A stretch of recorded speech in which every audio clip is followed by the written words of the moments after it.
చెప్దాం, రెండు చేతులు పైకి ఎత్తి బిగ్గరగా హల్లెలూయా, హల్లెలూయా. ప్రభునందు దేవుని బిడ్డలని మీ అందరికీ యేసుక్రీస్తు నామములో ప్రత్యేకమైనటువంటి శుభాలు తెలియజేస్తున్నాను. అందరికి వందనాలు. అందరికి వందనాలు. బాగున్నారా? అందరు బాగున్నారా? దేవుడు మిమ్మల్ని అందరినీ దీవించును గాక. ఆమేన్. చెప్పండి ఆమేనానండి. ఆమేన్. దేవునికి స్తోత్రం. మన దేవుడు నిన్న నేడు ఏకరీతిగా ఉన్న దేవుడు. ఆమేన్. ఆయన మాట తప్పని దేవుడు, మరువని దేవుడు. ఆమేన్. ఆయన మన జీవితాలలో ఏ కార్యమైనా చేయగలిగిన వాడు. దేవునికి స్తోత్రం. చెప్పండి హల్లెలూయా. కాబట్టి ఇంతవరకు చక్కటి సాక్ష్యాలు పంచుకున్నటువంటి కుటుంబ సభ్యులైనటువంటి దావిదరాజు గారికి, సతీమణి గారైనటువంటి సహోదరి రాజీ గారికి కూడా నా నిండు వందనాలు తెలియజేస్తూ ఉన్నాడు. దేవునికి స్తోత్రం. ప్రియ దేవుని బిడ్డలారా, మనం గమనించినట్లయితే ప్రభు సన్నిధానంలో ఎవరైతే మొరపెట్టగలరో, ప్రభుకి తమ జీవితాలను ఎవరైతే ఇవ్వగలరో, సబ్మిట్ చేయగలరో, సమర్పించుకోగలరో, వారి జీవితాలలో ప్రభువు మాత్రమే కార్యాలు చేయగలరు. దేవునికి స్తోత్రం. అంటే ఇహపరమైనటువంటి మనుషుల దగ్గరికి వెళ్ళొద్దా అని అంటే నేను అనట్లా, వెళ్ళొచ్చు. ఎంతవరకు ఉండాలో అంతవరకే వారు మన మధ్య ఉంటారు తప్ప మన దేవుడు సర్వము మనతోనే ఉన్నాడు. దేవునికి స్తోత్రం. సదాకాలం ఆయన మనతోనే ఉన్నాడు. దేవునికి స్తోత్రం. చెప్పండి హల్లెలూయా. ఇంతవరకు చక్కటి సాక్ష్యాలు మనం విన్నాం. అనగా సాక్ష్యము మన జీవితాలలో కార్యాలు చేయడమే కాదు, కానీ యేసు ప్రభుల వారిని కూడా ఘనపరచదగినది. దేవునికి స్తోత్రం. కాబట్టి కొద్ది నిమిషాలు దేవుని మాటలు మనం విందాం. రండి, దేవుని యొక్క వాక్యాన్ని కొద్ది నిమిషాలు మనం ధ్యానం చేసుకుందాం. పరిశుద్ధ గ్రంథంలో రాయబడినటువంటి ఒక అద్భుతమైనటువంటి మాట. రండి, కీర్తనల గ్రంథం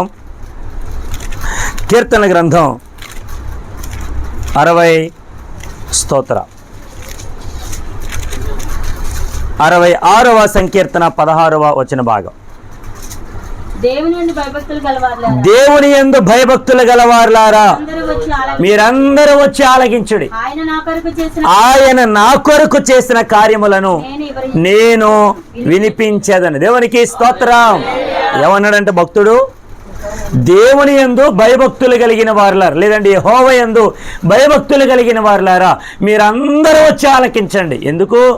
నా దేవుడు నా జీవితంలో చేసినటువంటి కార్యములు నేను మీకు వినిపిస్తాను, వివరిస్తాను. దేవునికి స్తోత్రం. చిన్న ప్రార్థన చేసుకుని ముందుకు వెళదాం. పరిశుద్ధమైన మా తండ్రి, నీకు వందనాలు. కొద్ది నిమిషాలు నీ మాటలు ధ్యానించుచుండగా మీరే నాతో, మాతో, అందరితో సూటిగా తేటగా మాట్లాడి బలపరిచి నడిపించమని యేసుక్రీస్తు పరిశుద్ధ నామములో అడిగి పొందుకొని ఉన్నాము మా పరమ తండ్రి. ఆమేన్. మొట్టమొదటిగా అవకాశం ఇచ్చిన దేవునికి ప్రత్యేకమైనటువంటి వందనాలు. రెండవదిగా కూడికి ఏర్పాటు చేసుకున్నటువంటి ప్రియులు సహోదరులు దావిదరాజు గారి వారి కుటుంబానికి నా ప్రత్యేకమైన వందనాలు. మూడవదిగా చేరి కూడి వచ్చిన సంఘ బిడ్డలని మీ అందరికీ నా ప్రత్యేకమైనటువంటి వందనాలు. అందరికి వందనాలండి. అందరికి వందనాలు. మంచిది, సమయం చాలా అవుతుంది కనుక త్వరగా ముందున్నటువంటి సమయానికి మనం వెళ్ళిపోతాం. దేవునికి స్తోత్రం. నన్ను చూచువాడా, నిత్యం కాచువాడా, నన్ను చూచువాడా, నిత్యం కాచువాడా, పరిశోధించి చుట్టూ నన్ను ఆవరించావు,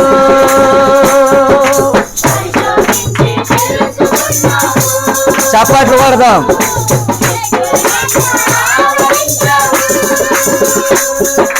కూర్చుండుతా కూర్చుండుతా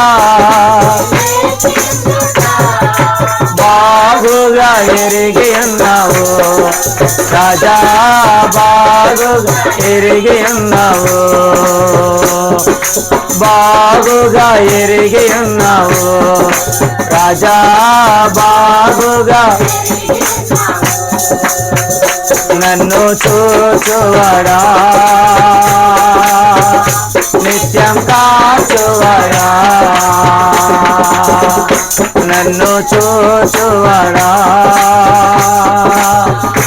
నిత్యం కాచువాడా. దేవునికి స్తోత్రం. భక్తుడైనటువంటి దావీదు జీవితంలో ప్రభువు జరిగించినటువంటి ఒక అద్భుత కార్యాన్ని బట్టి ఆయన తన ప్రజలైనటువంటి దేవుని యందు భయభక్తులు కలిగినటువంటి వారులారా, మీరందరూ వచ్చి ఆలకించండి. ఎందుకో తెలుసా? నా దేవుడు నా జీవితంలో జరిగించినటువంటి కార్యాలు నేను మీకు వినిపిస్తాను. దేవునికి స్తోత్రం. ఇందాకడ ఇరువురు కూడా భార్యాభర్తలు ఇరువురు కూడా చెప్పినటువంటి సాక్ష్యాలలో ప్రభు వారి పట్ల జరిగించినటువంటి కార్యాలను సాక్ష్య రూపంలో వారు పంచుకున్నారు. దేవునికి స్తోత్రం. అందుకని లోగడ మనకు ఒక సామెత ఉంది, సాక్ష్యం లేనిదే స్తోత్రం స్తోత్రం స్తోత్రం. హల్లెలూయా. మీకు ఏదైనా కొంచెం మాటలు ఉంటే కనుక త్వరగా మాట్లాడండి, ముందుకెళ్తాను. హల్లెలూయా. సాక్ష్యం లేనిది మోక్షం.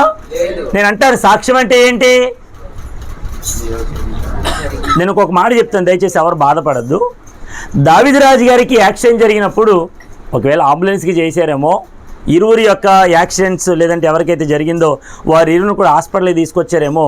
ఇప్పుడు అక్కడ తీసుకొచ్చిన తర్వాత సహోదరి అయినటువంటి మనకు రాజుగారికి ఫోన్ చేశారు. అప్పుడు ఎవరికి చేయాలి?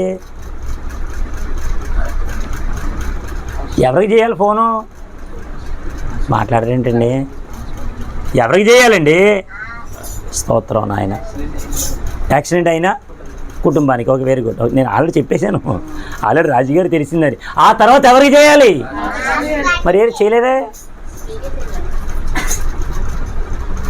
దేవునికి స్తోత్రం. ఆపద జరిగినప్పుడు కాదు దేవునికి తెలియజేయాల్సింది, ఎల్లప్పుడూ దేవునికి మనం కృతజ్ఞతాస్తుతులు చెల్లించగలిగిన వారమై ఉండాలి. ఆమేన్. నేను అంటాను, మనకి ఎంతమంది భరోసాగా ఉన్నా, ఎంతమంది చుట్టూ ఉన్నా, దేవుని కాపుదల లేకపోతే మనం ఏది చేయలేం. దేవునికి స్తోత్రం. ఇందాక సిస్టర్ గారు ఎంతో చెప్పారు, అయ్యా పాస్టర్ మాకు ఎంతో సహకారం చేశారండి, పాస్టర్ గారు వచ్చారండి, ఆనందబాబు వచ్చాడండి, తర్వాత సంతోష్ బాబు వచ్చాడండి, రాజుగారి ద్వారానండి, తర్వాత యోసేపు గారి యొక్క కుమారులు బాబు కూడా మాతో ఉన్నాడండి. అనేక రీతిలుగా మేము ఎంతగానో ఈ రీతిగా నిలబడడానికి దేవుడు ఎంతగానో కృప చూపాడండి. సంఘమంతా వచ్చారండి. దేవునికి స్తోత్రం. నేను అంటాను, ఈ సంఘం ఈ రీతిగా నిలబడడానికి దేవుడు కారణం. హల్లెలూయా. ఎవరి కారణం? దేవుడి కారణం. దేవుడే లేకపోతే ఈరోజు సంఘం అనేది మన మధ్య ఉండేదే. దేవునికి స్తోత్రం. పోనీ ఎవరైనా మాకు తెలియజేశారంటే ఎవరు తెలియజేయాలా?